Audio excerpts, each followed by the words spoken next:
Welcome back to Celebrity Radio. It's Alex Belfield talking to some of the world's biggest stars and some of my favourite people, and ladies who are fabulous, talented, have a voice that is so distinctive you can hear it all around the world. Melissa Etheridge has got a brand new album out called M.E, Me, and she's on tour coming to the Shepherd's Bush Empire in London on Monday the 27th of April. Melissa joins us on the phone now. How are you?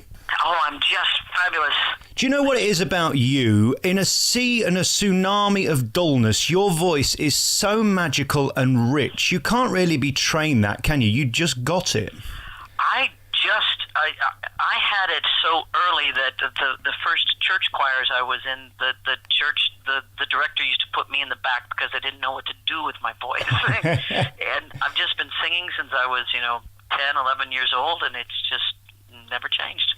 What's interesting as well, I mean, I listened to this new album and we start with Take My Number, then we move on to A Little Hard-Headed, and then we've got Monster. It's very interesting, all very, very different styles. You don't put yourself in one box, do you? You just sing great songs well.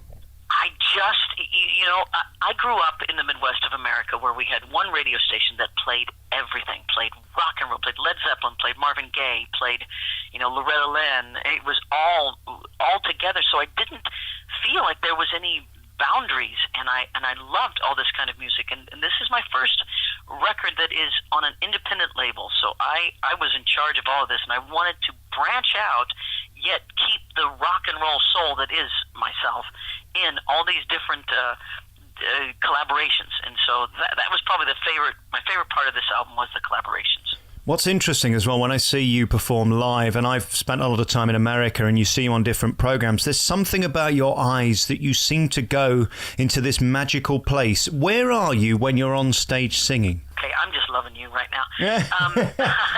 You know what singing is, I've often said it's the safest place for me is on stage. When I'm performing, it's an energy that comes through me that I feel honored and a privilege to be a part of. So I go into the song, I go into the music, I go into my special place.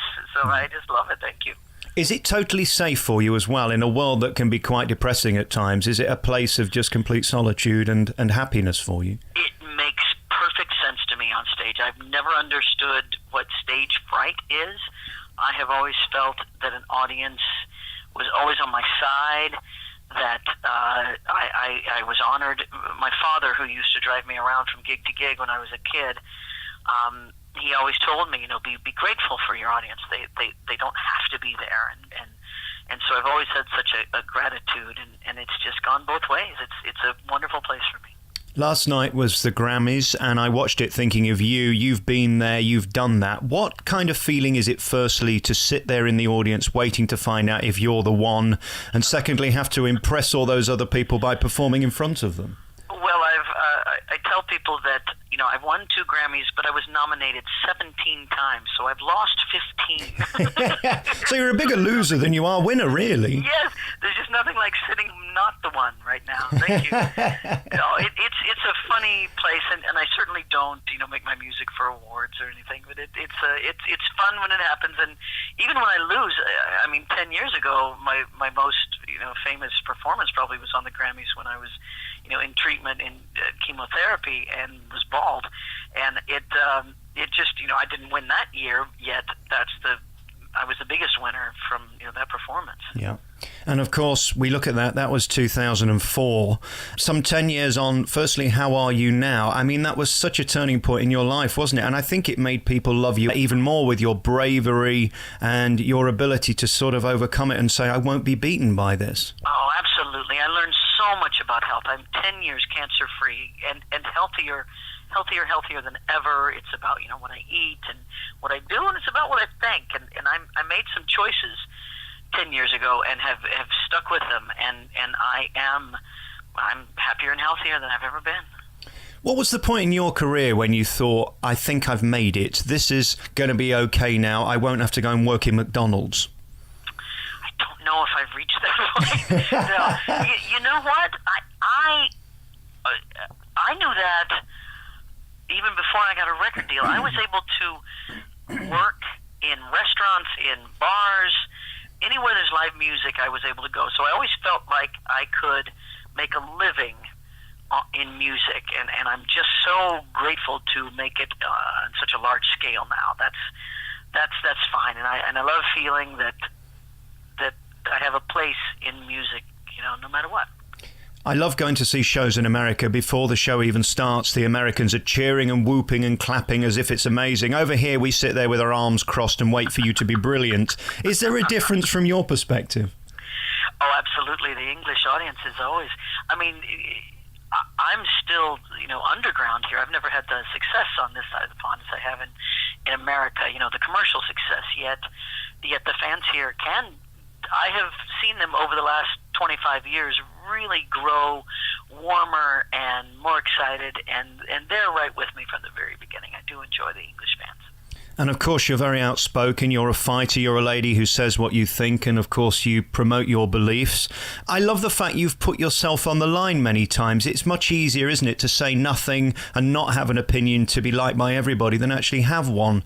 Have there been times when you've thought, I might as well just shut up because, Fox News or whoever will come after you, and they make your life a misery, don't they? Well, you know what? I found that there's great power in speaking your own personal truth, and I sleep better at night, and I try not to.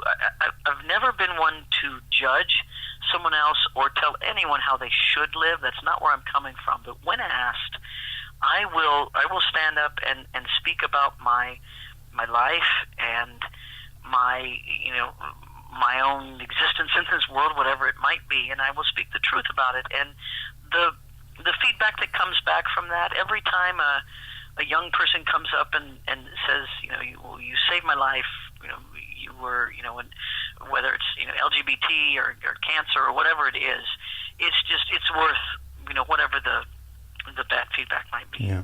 I went to see Spamalot, the Eric Idle musical, just last week, which was on Broadway. And there's a lovely line at the end of it where the two guys get married and they look at the audience and they say, who thought that in 1,000 years this will still be controversial? It is surprising, isn't it, that people actually care, that they'd rather put negativity into other people's life than celebrate their happiness?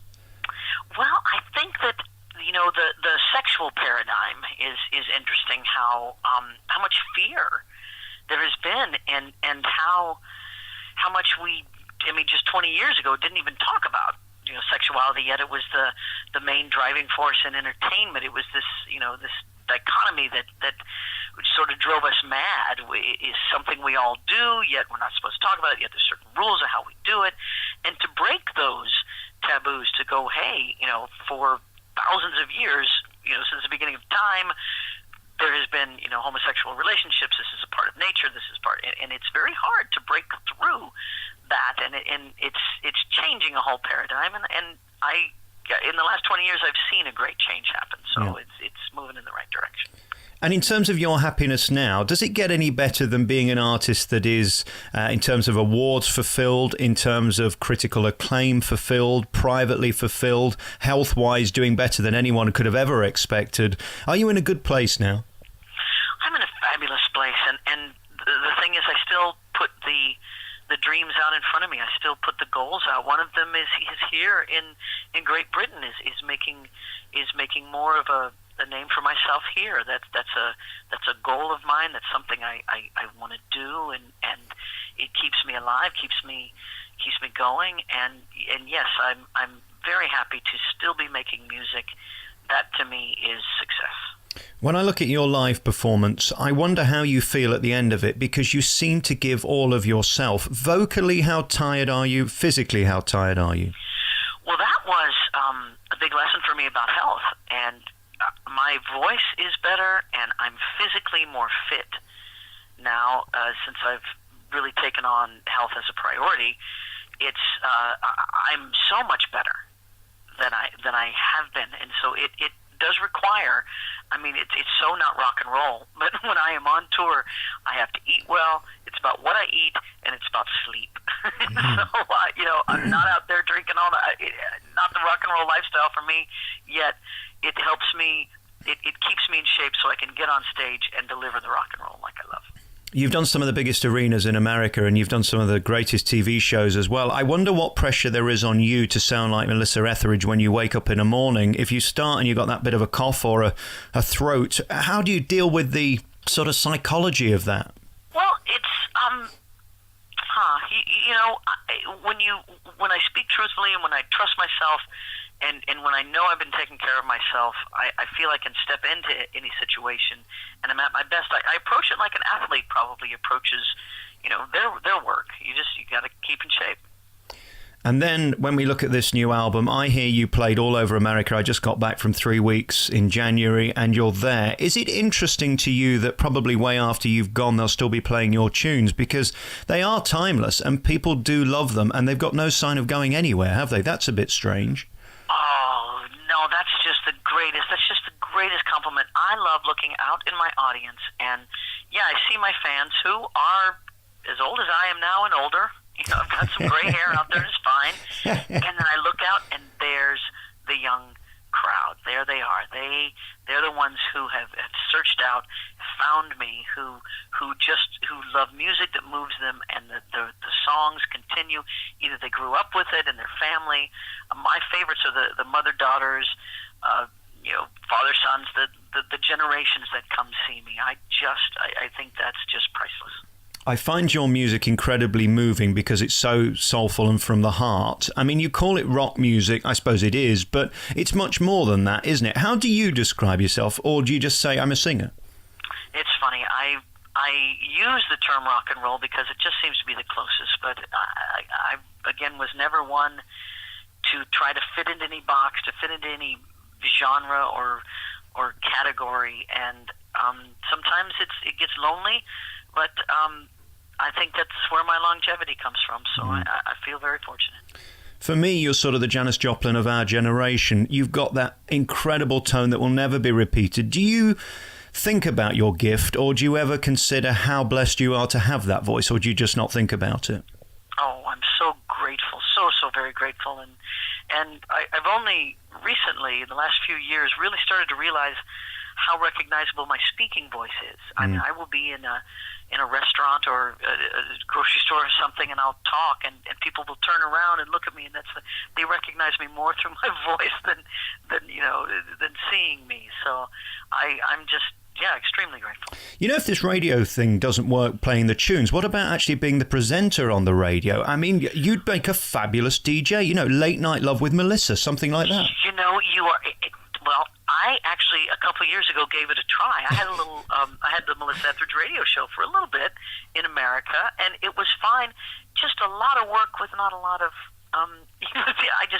I appreciate you. How about that? Yeah, I know what you mean. Not a lot of money and not a lot of respect. That's the other thing. All radio DJs are dopes, aren't they? Put it that way. I know what you're saying, Melissa. You know what I'm saying. I do indeed. Hey, listen, welcome to my career. Melissa Etheridge's brand new album is out now. This Is Me is just tremendous. Some gorgeous tunes on there, from The Monster to Take My Number. Just beautiful singing with different styles. She's coming to the Shepherd's Bush Empire in London on Monday, the 27th of April, 2015. You can see her there live. And I really thank you for your time. It's been lovely talking to you, Melissa. My pleasure. I look forward to doing it again. See you soon. Thank you.